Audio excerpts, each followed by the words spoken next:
And who am I? That's not a secret I'll never tell. You know you love me. XOXO. Gossip Girl. What's up? We got Gossip Girl, Season 5, Episode 10, Riding in Town Cars with Boys. This episode starts off with Ivy/Charlie cutting up Ivy's driver's license. Then Ivy/Charlie/Ivy joins Serena, Dan, Lily, and Rufus for breakfast. Serena makes a toast to Ivy/Charlie and Lily. The former congratulates her on her debut, and the latter for wanting to have the last ball. Lily says that even though Carol made a mockery of her own debut, it doesn't mean Charlie/Ivy should miss the experience herself. Rufus explains that Carol invited Karen Finley to go in her place, and when Carol's name was called, Karen came out in chocolate and in a pillow box hat. Lily mentions how they are banned from that plaza for a while. Charlie/Ivy thanks Carol for not only throwing the party, but for paying for her to spend the day at the plaza spa. She apologizes once again for the max debacle, and Lily assures her that it wasn't her fault. It was her fault. Because, it was her fault. Charlie/Ivy also announces that with Diana's departure, Nate offers her job back at The Spectator. Rufus then talks about how Inside is doing so well that Simon & Schuster is giving a second printing. Dan replies that they want him to write an afterword, and he doesn't know what to say. At the same time, Dan and Serena are fighting and they exchange insults. Dan about Max, and Serena about killing his movie deal. Serena about Dan's portrayal for their friends in the book. Lily and Rufus tell them to stop and work it out. Bow, bow. Meanwhile, Dan and Blair and Louie are having problems and haven't been photographed together in a week. Chuck is reading an article and there are a lot of pictures. And here's Nate canceled meeting with Mayor Bloomberg. Chuck notices that a week ago, Nate couldn't get his office to pay attention on staying independent from his family. He's regaining all attention. Chuck pays attention, and now he's canceled.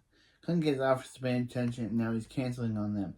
Nate says that ever since he published that article on staying independent from his family, he's been getting a lot of attention. Chuck replies how that means there are plus sides from going against your family. Nate tells him that William was so pleased he invited Nate to join to be a guest at Camp Allen that weekend. Chuck excitedly talks about how the legendary camp is filled with the Warren Buffetts of the world, and how they're corporate titans by day and serious debauchery by night. He asks Chuck why Chuck is reading a rival newspaper when he sees the article on Blair and Louise's deteriorating relationship. Chuck says it's probably not true and just not a tabloid rumor, but it encourages him to call Blair anyway. Chuck sadly replies that Louis is the father of their baby, and there's no way Blair would walk away from that. Meanwhile, at the Waldorf penthouse, Blair's pregnancy is causing her fingers to swell, and her engagement ring no longer fits. Icon Dorota tells her that it's normal, but Blair is concerned that the paparazzi will take the ring's absence as a deeper meaning, and Dorota says maybe it does. Since Louis has been back in New York for a week, and Blair still hasn't seen him. Blair informs her that she will see Louis when she figures out what to do. Countering Blair, Drew reminds her that Mr. Chuck told her to make Louis a good man again. She has to reassure him he won't lose her. Blair confesses that she's not sure she can honestly promise Louis that she will never leave him. Drew asks what is stopping her since she has a handsome prince who's the father of her baby, truly loves her. And it's really the thought of Chuck that is stopping her. Blair denies it, saying that while Chuck has changed for the better, her decision has to do with Louis. She tells Dorota that until she decides what to do with, or her finger swelling goes down, they are not leaving the building. Dorota says that could be a very long time, but Blair says they can live off takeout for months.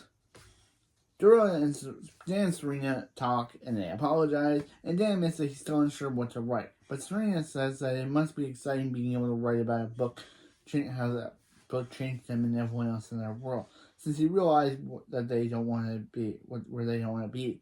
She mentioned how Nate didn't want to be half a person and is now reading a spectator, and how Chuck went from dying alone in the book to going to therapy.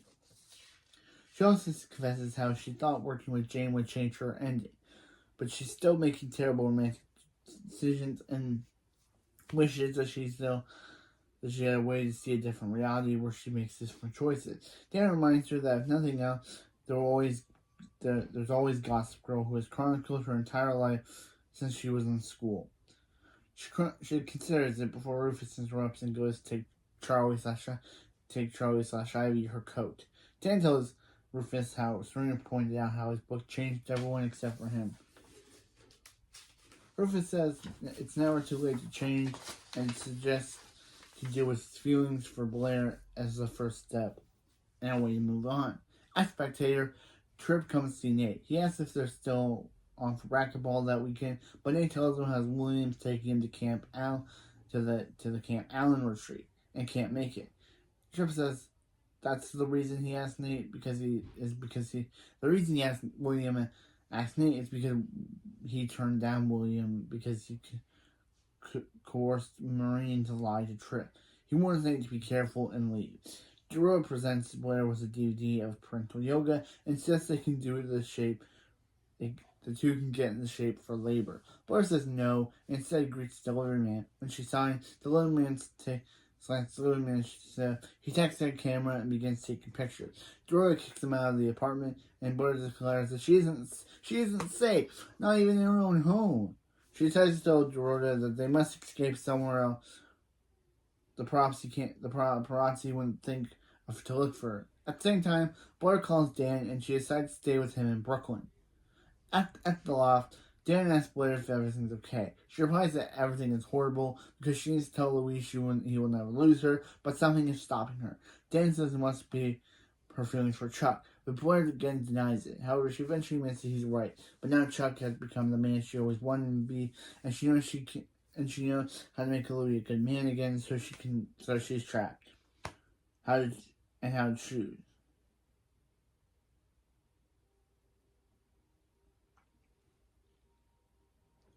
She begs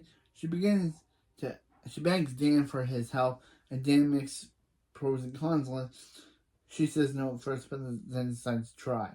She says that a pro is for Chuck, and is finally becoming a good man, and Dan says a con is that he's slept with everyone in Manhattan. For Louis, he's a prince, but Dan adds that he's only the Prince of Monaco. And she lists how he's the father of her child, and that everything will have to come up first and only ending to her fairy tale. Dan says it doesn't have to be that way, and doesn't have to be, and is about to confess his feeling, but Blair interprets as Dan telling her to ask Chuck, and shouts him to get some food while she calls. No, Blair. He was trying to tell you that Dan's in love with you. When Charlie/Ivy gets to the plaza, she sees a call from Max. He reminds her that he's not leaving until he gets his money. She offers him money that he turns down. He then says he wants the $500 won't get him very far, and he demands a full amount, or will tell everyone who will listen to his story. She blows him off, being like, "Bro, no one will listen to you after the stunt you pulled last night." And when she hangs up, he sees the article Nate wrote on family. Serena decides to take Dan up on his advice and reads through old Gossip Girl blasts. Rufus asks what she's doing, and she admits that Dan's probably the only good guy besides Nate that she dated. She never got it right before or after him, and Rufus tells her it's interesting to see how passionate relationships turn into such an enduring friendship. At the same time, Serena gets a blast saying that Blair is hiding out Dan's loft. Rufus remarks how since Blair is there, Dan probably got the ending he wanted. Yeah, no, he didn't. Yeah, Dan did not get to confess his feelings for Blair yet. In Brooklyn, Blair calls Chuck, who is surprised to hear from her. She asks if he could love another man's child, and she tells him how she's paralyzed that Chuck has to help her. He says he can't exist for her because she'll be the one who has to live with it. Blair asks him again what the right choice is, and he replies that he can't imagine that it would be a mistake to marry the father of her child. Blair hangs up crying.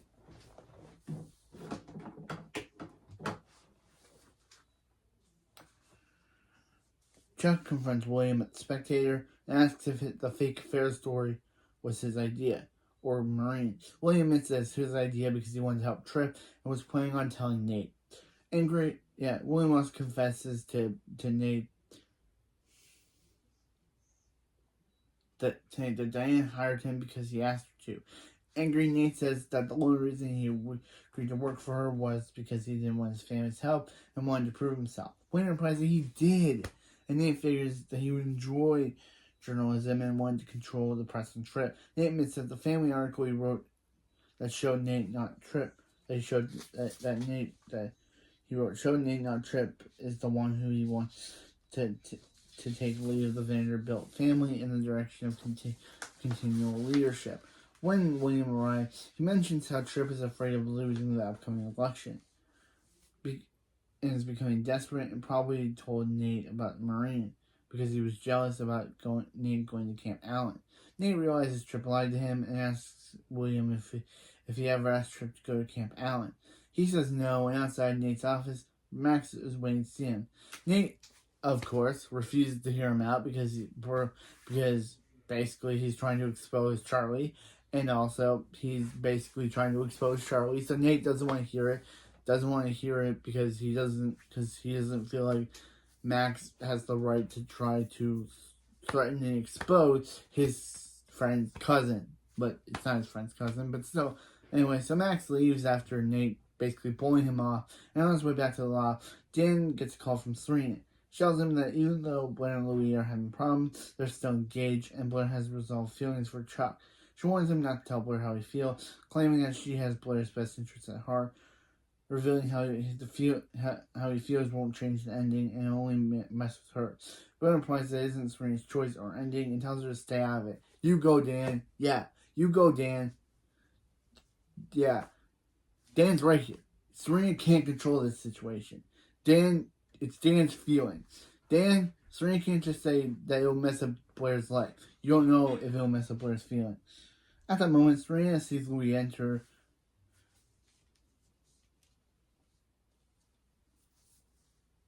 Louis enters the Waldorf foyer and she tells Dan that she's going to help Louis have someone else get their ending, and hangs up.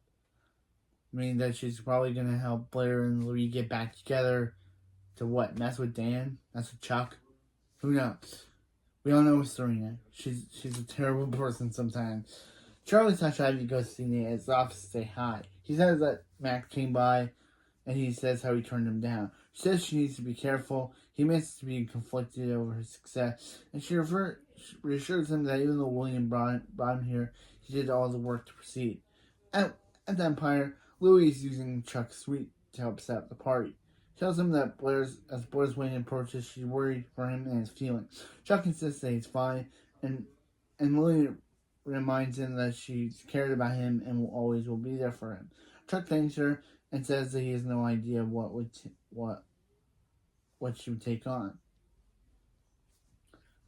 She replies that Chuck doesn't scare her, and he is her only son by marriage. She loves him as her own son. The conversation with Louis leaves Chuck reconsidering the question Blair asked him.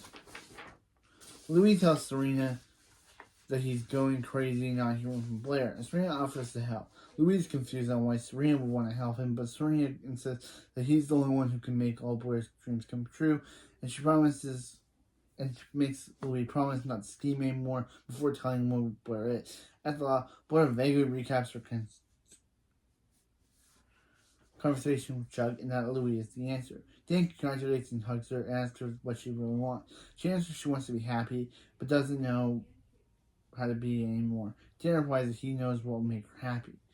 William confronts Tripp about telling Nate. Tripp angrily tells William that he isn't gonna throw his whole career away because William suddenly decided Nate was the future of the family.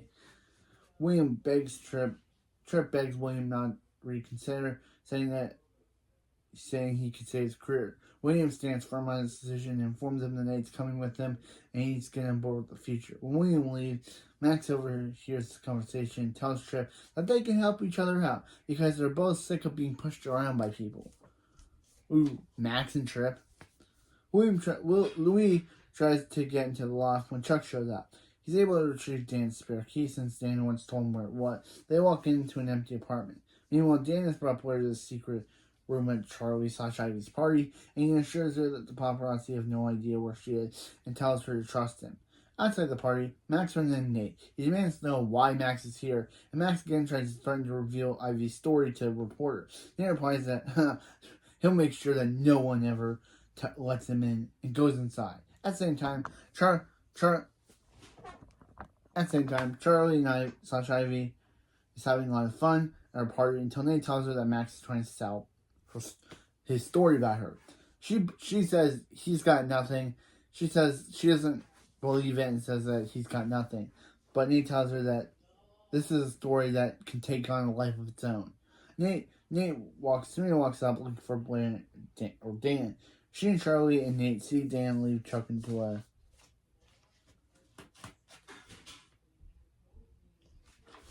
back room.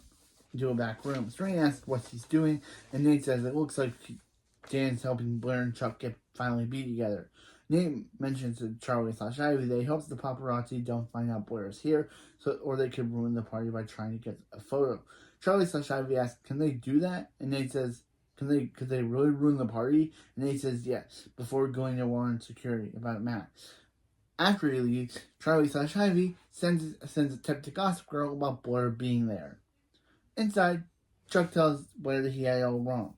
Because Louis is the father doesn't mean that Blair needs to pick him. She asks what he means, and Chuck replies that he would love her baby as much as he loves her, and it would be selfish to break up with her family. At the moment, Blair receives a blast saying that she's not to party with Chuck. Two make a plan to live together along with Nate to leave the garage. When Lily's giving a speech about Charlie/Ivy, she notices Chuck, Blair, and Nate leaving and begins to panic. Blair and Chuck leave in one car and Nate leaves in a different one. Serena catches up with Dan in the bar and asks if he's okay. She apologizes for not coming down to Harlem earlier, and he admits that he wanted to tell her how he felt, but was glad he didn't. He admits that the answer to his afterward was that helping Blair and Chuck be together was the right thing to do all along, and that he can give himself a new ending. Serena tells him that he's the one of the good ones before he leaves. Max calls Charlie slash Ivy and tells her that he's got some money and is hanging back to Portland, and reminds her that when he leaves, she's trapped in the lie forever. Says that she can be happier, or I think it says trapped in this life, trapped in this life forever. And she says she can be happier. It's more than a role. This is more than a role to her. This is her life and family now. He asks, how can their love be real when she's a total fake? And she hangs up. Roasted, Max. That was a roasted moment. In the car, Nate notices how the paparazzi are aggressively chasing Blair and Chuck. Car. Meanwhile, Blair and Chuck confess their love for each other and decide to spend the rest of their lives together in New York. Nate gets a call from William and says that he's on his way to the airport. Confused, Nate says driver says he was supposed to be taking Nate back to the Upper East Side. Nate corrects him and says they're about to turn when Nate sees Blair and Chuck's car crash into a wall. At the hospital, Nate recounts the whole situation to Dan and Blair, and he says that he stayed with them until the ambulance arrived with MT. He said it's pretty bad, and Lily calls Eleanor and Paris and tells everyone that Waldorfs are coming in the next flight. Charlie/Ivy arrives and asks if they're doing okay. Lily goes for a look for an update. Serena blames Gossip Girl, saying the accident is a culmination of years of damage caused by her, and says that she wants to take her down. Nate agrees and just offers to use a spectator to do it. Rufus sees Charlie/Ivy crying and asks if she's okay. Charlie/Ivy says this is all her fault and reveals to Rufus that she sent the black blast to protect herself. She explains that Max showed up and was trying to sell her story, and Rufus says that's the problem. Max is a fraud. Charlie/Ivy explains that she's the fraud, and Lily comes back and says Blair is weak and responsive, but breaks down when asked about Chuck. Charlie/Ivy calls Carol and tells her that she's leaving New York that night and not coming back. Diana is in a car when she receives a call from Jack Bass. He tells her about Chuck's accident, and she asks how bad it is. He says that he won't take the risk if it wasn't bad, and she agrees to get on the next flight to meet him at the hospital. Why does Diana care about Chuck, you may ask? Who knows? Like Lily, her whole storyline has been about Nate, but now she's back and she for some reason cares about Chuck all of a sudden. Who knows? Ivy caused Blair and Chuck's car crash, and now she's leaving town forever. I wonder what will happen. But anyway, that's it for this video, and I'll see you next time for Season 4, Season 5, Episode 11, End of the Affair. What's going to happen? How are Blair and Chuck going to survive? What happened to Blair's baby? Did Blair's baby survive? Who knows? Let's find out next time. But you know you love me. XOXO, Gossip Girl.